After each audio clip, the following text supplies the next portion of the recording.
Thing one and thing two. All right. Okay. Are you guys ready?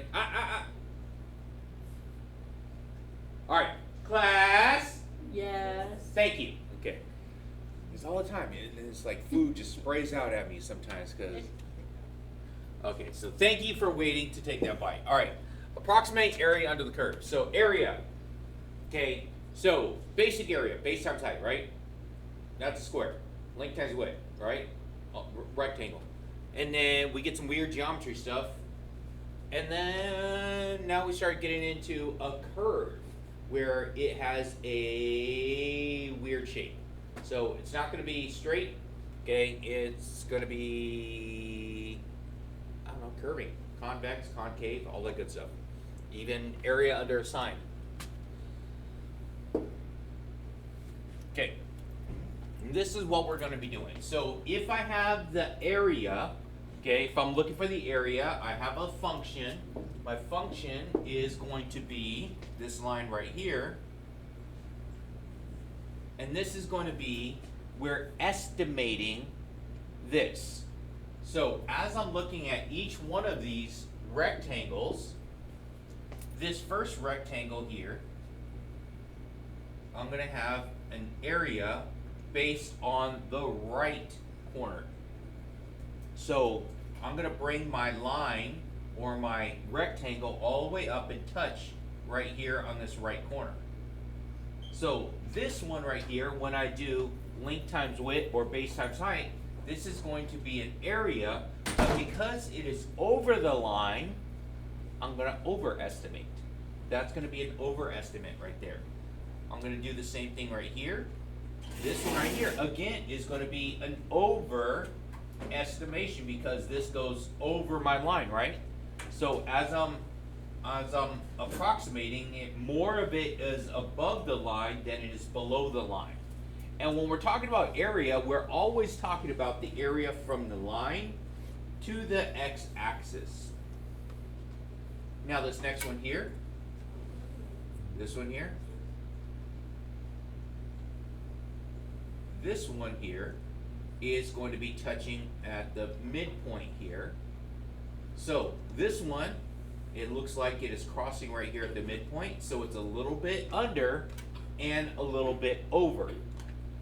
So this one, a midpoint approximation, is going to be normally a closer to the actual value, since I have a little bit over and a little bit under. This one right here, this one is a left side, okay, and because it is a left side, okay, my rectangle that I have here, this one is going to be an underestimation because it is under the curve. It doesn't go all the way up to there, so it's going to be less than my actual area, right? Hopefully, yes? So it depends on your curve. Yeah, depends on the curve. It depends how it shows up. Now, if you notice right here, this one looks like it is following the lawn right there, so it could be, you know, exactly that. So, anyway, so we have area, we have under the curve, and we have overestimation and underestimation. So now we're going to look at shapes. To find the area, which is going to be its length times height or base width times height right here, where my function is going to be the height at any given time. The function is going to be the height at any given time. So for this one, it was going to be from A to B, so I'm going to write this out, but I'm going to write it as an integral now. So as an integral, I am going to find the area from A to B of my f of x. So what this means is I'm going to find the area of the curve from A to B in between those 2 points, okay, where this is always going to refer to as my height, and then this is going to be for my variable, in terms of the derivative that I'm going to use. So in terms of going to the x, the height distance from x. the x coordinate here. That's what I'm looking for. Yes, no, maybe? Possibly. Alright, now let's try a couple of these. So if I'm looking here, on this graph, we can find different areas. So as this goes up, it would be whatever my function is. So it would be boop, boop, boop, boop, boop, boop, boop, like that. So if I have that, and I'm actually going to do each one of these individually as, let's pretend like I could draw a line correctly. And this is all a left-hand side alignment. So a left hand, so as I make this first area,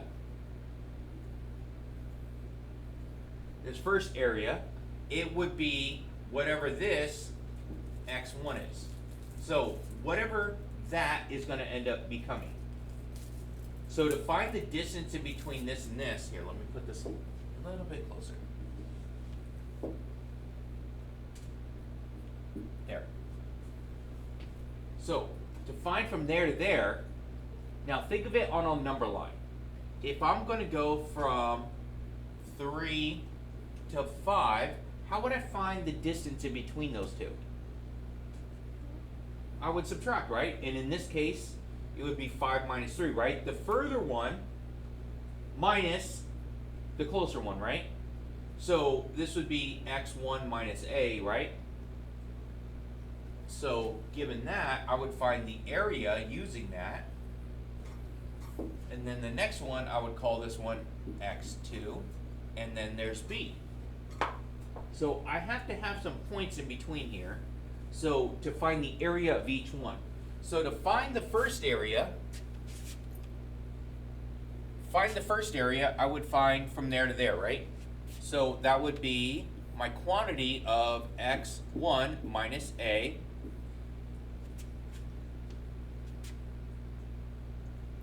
And what would be the height on this one? Notice where I put my dots. Above the curve. Wait. Okay, pretend like I actually put it directly on there. Oh, okay. Directly on the curve. Okay, but what would I put for my value there? What do you think this value right here would be? F of X. F of, Y. F of, wouldn't this be f of a?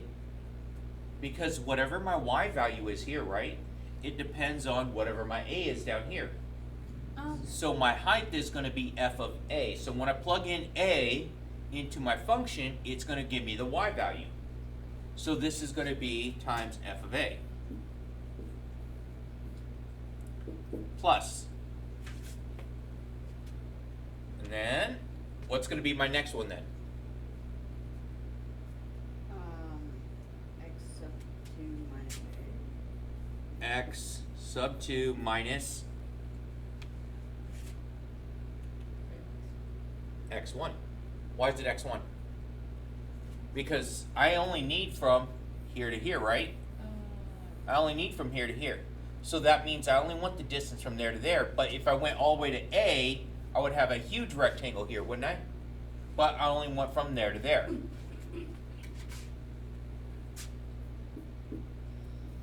And times f of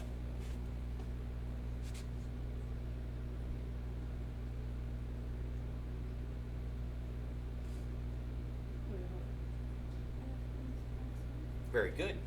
X1. Because I want to know what the y value is right there when my x value is x1. Plus, what's my last one going to be?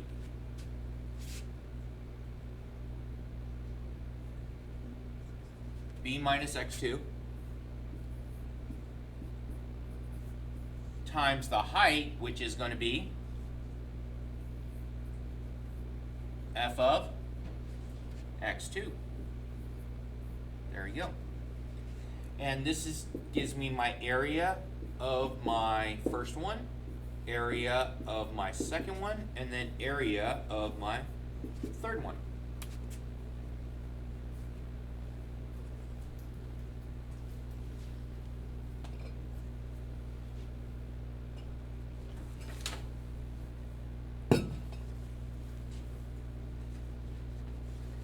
And if I actually had a function here, I would actually start plugging this in with the numbers and all that. But guess what? You're going to use the same step, the same process, the same tool here for all your areas. And it's just going to depend if it's going to be a left hand or a right hand type of problem. If you notice on this one, I did it from a left hand side. Okay, instead of actually, so for every rectangle, I touch my function at the left hand side. Okay, so that's a left hand. Is this going to be an overestimation or an underestimation? Underestimation? It's under, because from my line, I look to see. I'm like, okay, all this gap is there, all this gap is there, all that. Oh wait, I'm not using that one there. And all this gap over here. So all those are under. So it is an underestimation of my area. And that's going to be one thing that you're going to ask. Okay, so since we're estimating it, is it going to be an overestimation or an underestimation? And we're going to have some other ones where we compare those values.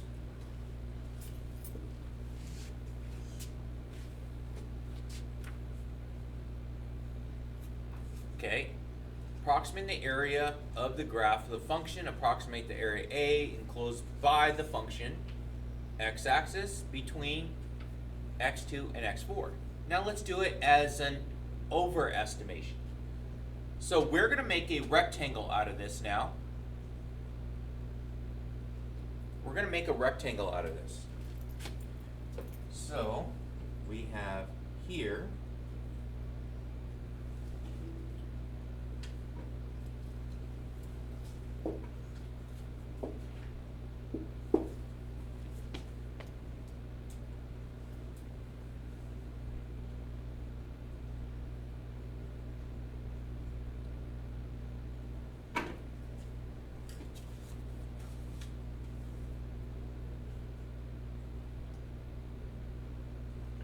so the first one,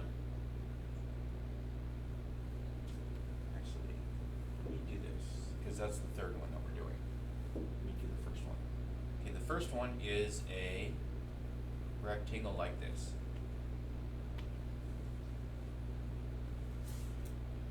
So I read this and I jumped to it, this one, and then part C says make W1, then redo it. That's what I did for the steps. So we're gonna do that the third time. So overestimation right here. So I box it off as an overestimation. So let's go ahead and try and figure out what that is. So an overestimation would be the entire thing, right? Here's the overestimation. Okay, because my rectangle is way above the line, isn't it? Way above the line. So because of that, let's go ahead and I'm going to find the width of my whole thing. What's the width? It would be from where to where? 2 to 4. How would I write it? 4 minus 2, very good, times f of, where did my rectangle touch my line? 2 and 4. It, down here, right? F of 4, right? F of 4, because that's where my rectangle touched the line, right? So that's f of 4. All right, and let's go ahead and plug in the numbers. So 4 minus 2 is going to give me 2 times f of 4. Okay, f of 4 is what? 5. It's going to be 5. That gives me an area of 10 units squared.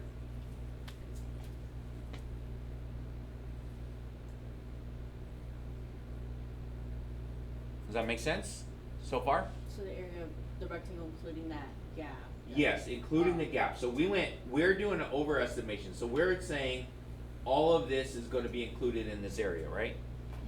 So that's an overestimation because it's way above my line. Alright, so I'm gonna clear this and now I don't really have much room to work here, so that's why. So you guys actually have more room because I gave you guys a whole bunch of room on the notes here. Alright, so let's do this again then. There we go. Alright, underestimation, I'm going to align it to the left side, right? So I'm gonna draw my rectangle like this. That's still my rectangle, right? But this time I'm connecting my rectangle at the left side. And in this case right here, this is going to be an underestimation, right? Because all this is still above my line, above my rectangle that I am not including. So let's go ahead. The width of this one is going to be what? 2 minus 4? 4 minus 2. Man. It's the second one minus the first one, because if you do 2 Oh. minus 4, you get negative 2. Negative 2 would imply that I'm actually going to be below the x-axis. Anything that I have below the x-axis is going to be negative. But we're not dealing with that yet. Alright, and then this is going to be f of what value? Yes, f of 2.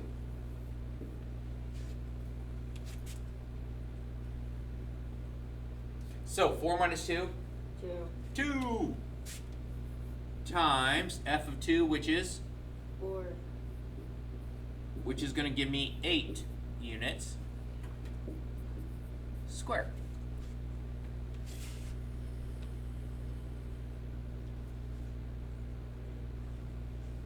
Are we good?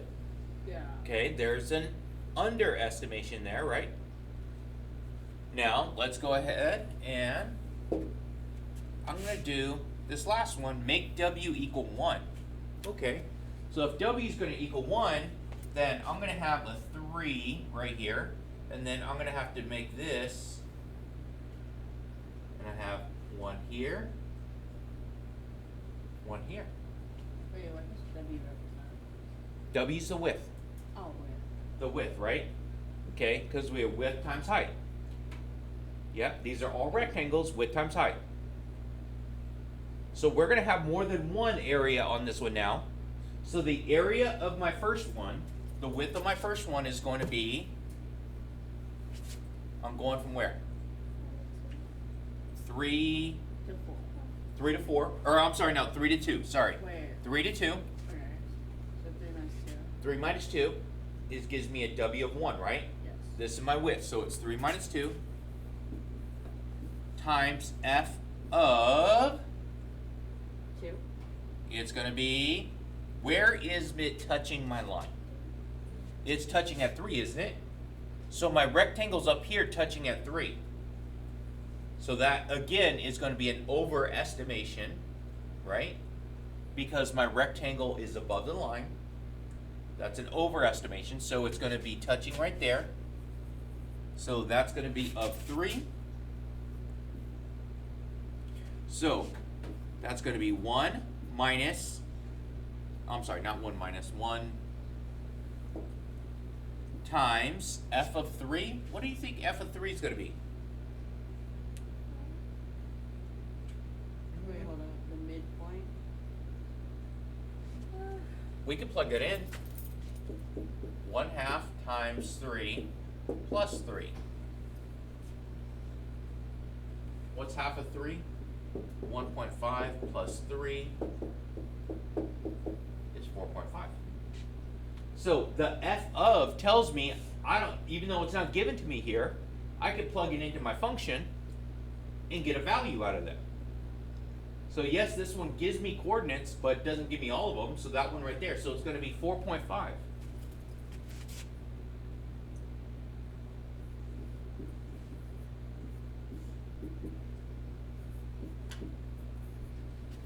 And let's do the second one. My second one is going to be from where to where? 4 minus 3, right? 4 minus 3 times f of, where is it touching? At 4. So that's going to give me 1 times f of 4 is 5. So my area is 5. But now, I have 2 areas here. So the first area is 4.5. The second area is 5. So what do you think I should do to find the total? Add it. So I'm going to get 9.5 units squared.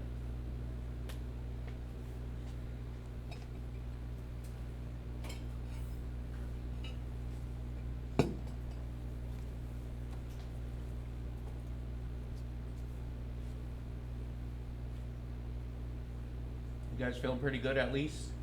Something new? Change it up.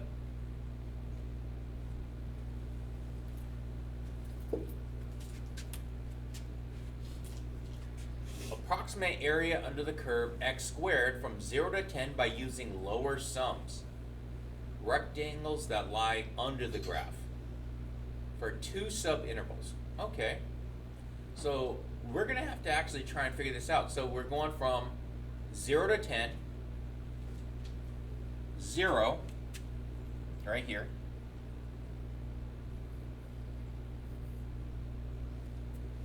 Seven, 8, 9, 10. Here's 10. Here's 10 right here.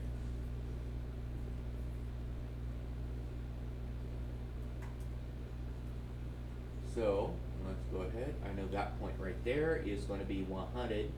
Oh crap. Did I not make it that far? Where is it? X squared. X squared should be 100. And oh crap, it's over here. Is that 100 right there? Yeah. I tried to make it nice and big so everyone could see it, but I guess I Is have that failed. 11 to 100? This is 10 right here.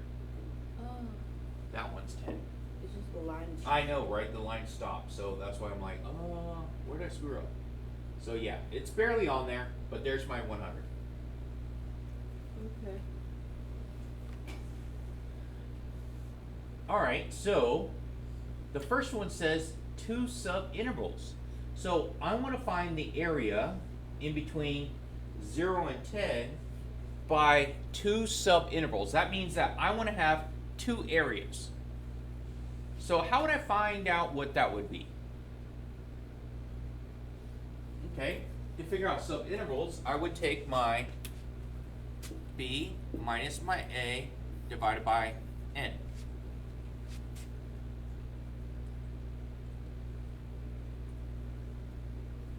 So b minus a, so my b is my furthest point, which is 10, right? Minus my a, which is 0. Divided by how many intervals? 2. I want to have 2 areas.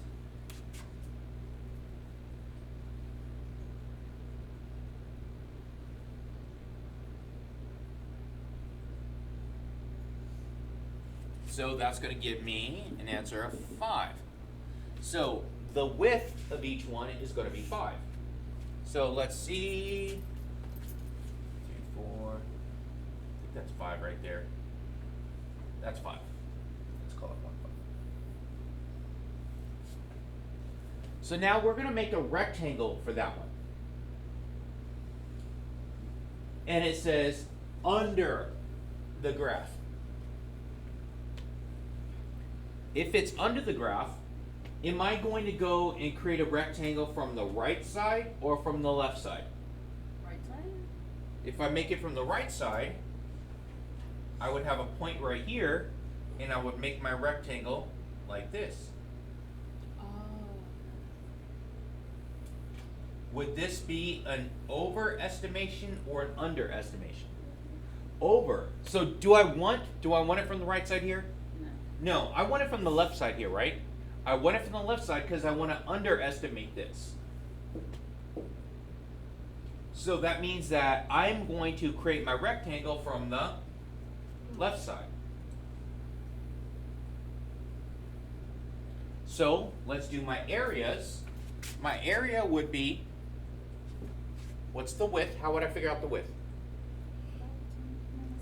5 minus 0 times f of what? 0. F of 0. Very good. So f of 0 is 0. So 5 times 0? Yep. Okay. So now there's my first one right there. Now we're going to do the next one. So the next one goes from, I'm going to have my area right there, right? So let's find the width. For my width on this one, I would start where? At 10 minus 5, okay? So it's going to be times f of, is it going to be the left side or the right side? The left side here, right? Because that's going to be an underestimation here, right? So if it's under, I'm going to go like this.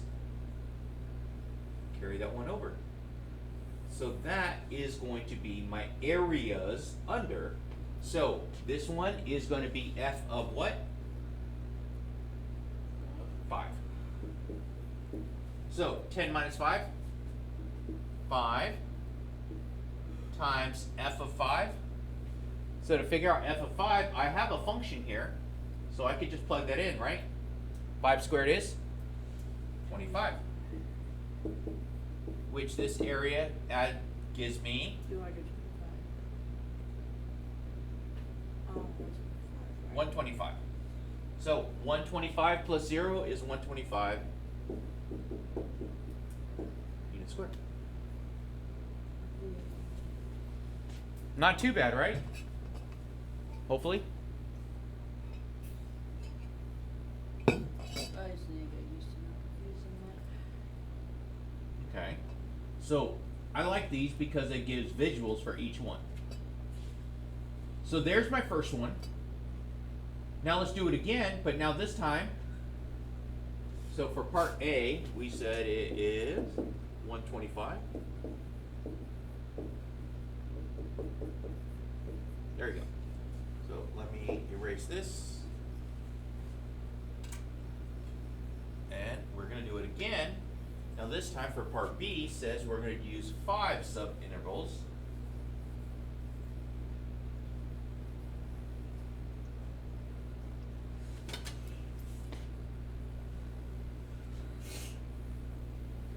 Okay, using 5 subintervals.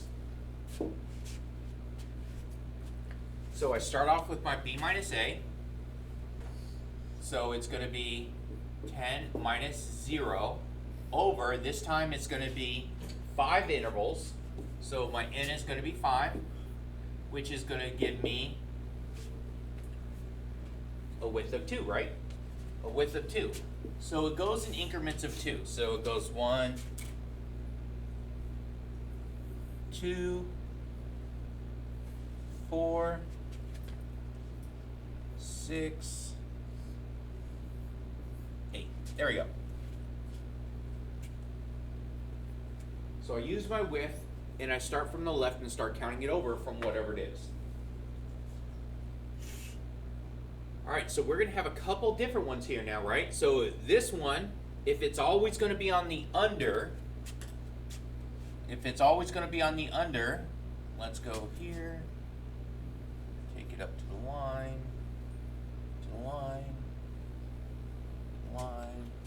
and to the line. There we go. So now, let's do our width. Width on my first one is going to be 2 minus 0, very good. And it's going to be f of 0 because it's going to be under always, right? So this is going to be f of 0.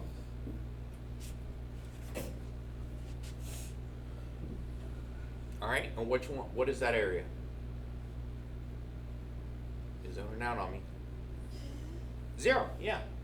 Because f of 0 is 0 times the 2. There you go. Next one. What's my width on my next one?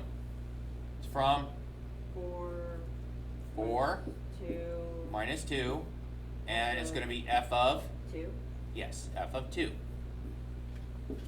So f of 2, so that means here I am going that way, because it's going to be the under. And so what is f of 2?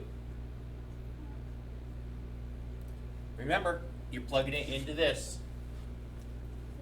2 squared is 4 times the width. 8. There we go. So I get 8 on that one. Let's do the next one. So the next interval is going to be from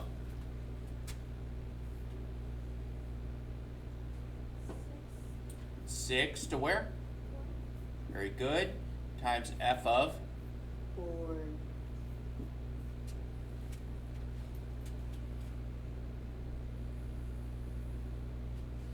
There we go. Then we mark it off there.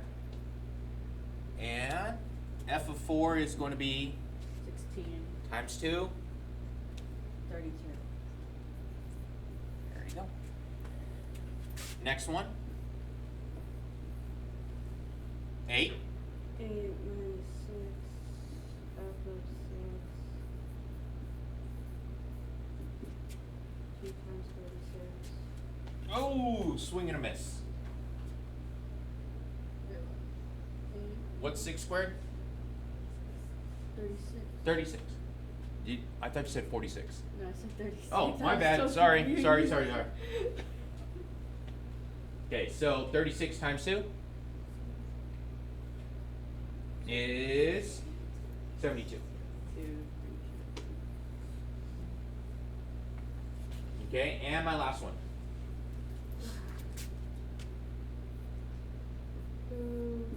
10 minus 8. 8 and f of 8.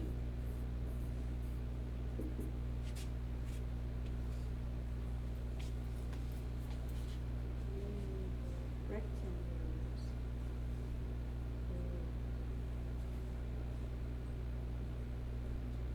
128.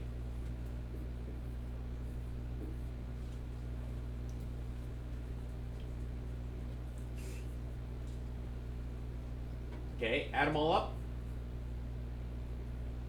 Is that 90, 190, 222, 230?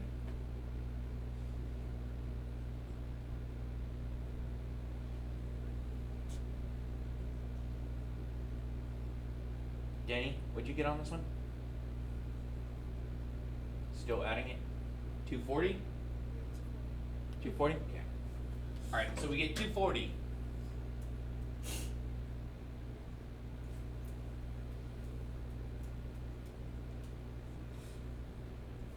Everybody's put it here.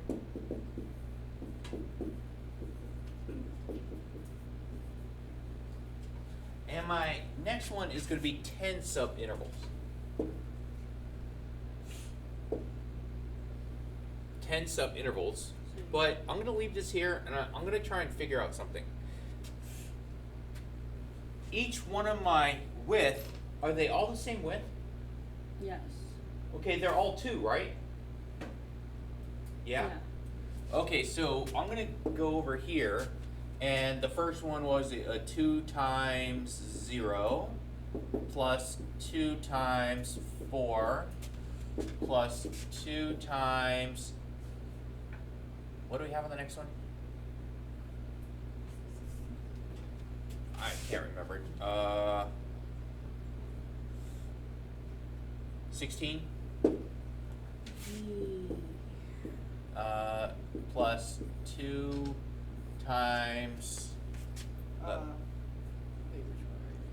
is it 32? 32, yeah. 32. And plus 2 times 64, right? I thought it was 30. Was it 36? Yeah. Okay, my bad. 1, 2, Okay, 3. I'm trying to... There you go. There you go. So let's do some algebra on this now. We're doing some algebra on this. Do they all have a common factor? 2. They all have a common factor of 2, right? E. So if this was basic algebra, I would factor out a 2, and then I would put them all together.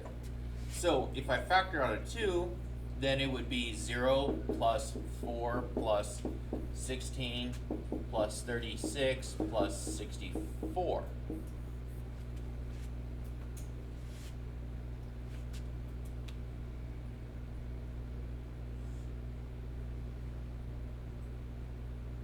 Okay, so given that, so this is going to give me what? That's 100, 116, 120. So this is going to give me 120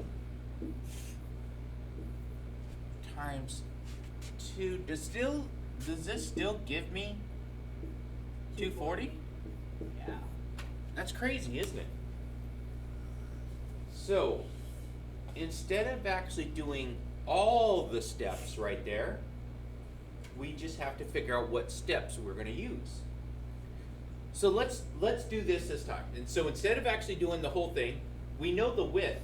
So the last one is going to be 10 units, right? 10 subintervals. So I would do 10 minus 0 over 10, which is 1. So that 1 is going to be my width, isn't it? Okay. So if I were to write it out the same way, my width is going to be 1, and then all the time this was always on the left hand side, wasn't it? Okay, so now that would be, what would be my first y value here? So it'd be f of 0, and so we're going in increments now. So if all my width is going to start there, right? 0. The next one's going to be f of 1, f of 2, f of 3, f of 4, f of 5, blah, blah, blah, blah, blah, all the way to f of 9. Why did I not go to 10? Why did I not go to 10?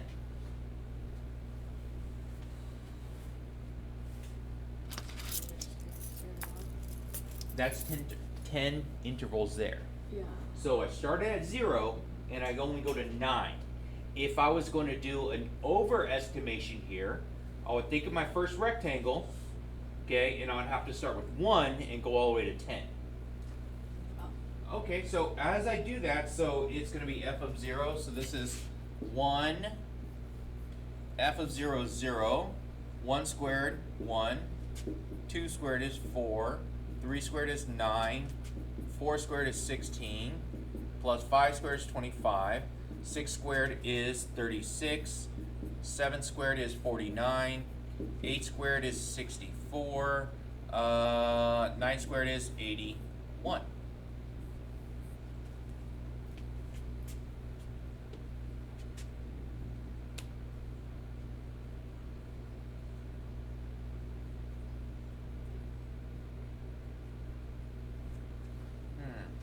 There's a pattern on this one. So this one gives me 20, that one gives me 10,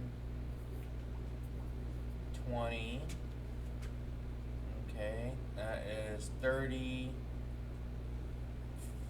55, You could combine them all. I know, right? That one's going to be 100. This one is going to be, okay, 120, 130.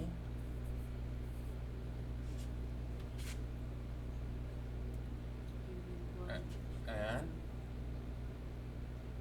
so if you notice, if we take this long enough, I could actually get all of these items to add together for some reason. It's kind of weird. So this one right here is 30 plus that is 55. Add that is going to be 230 plus 55 is 285.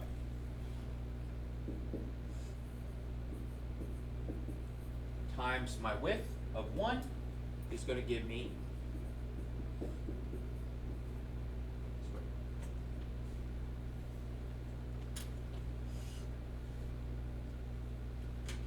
Now, is that a little bit easier than trying to write out each one of them, the width, and actually write out each? Yeah. Sometimes you will need to do that, and it's not always completely necessary, but you can get away with doing it without. But sometimes you're not going to have the same size interval, so your width is going to be different each time. This one, it was nice and neat. All my intervals were the same. So, and that's how we actually come up with the sum formula from B to A, is we add up all the smaller pieces in between. Oh, we're hitting. But before I get this far, we are going to stop here. We're going to pick up again tomorrow, and I'm going to show you what you guys are going to do for the tests. So we're hitting the limits. Make sure you guys all like, share, and subscribe.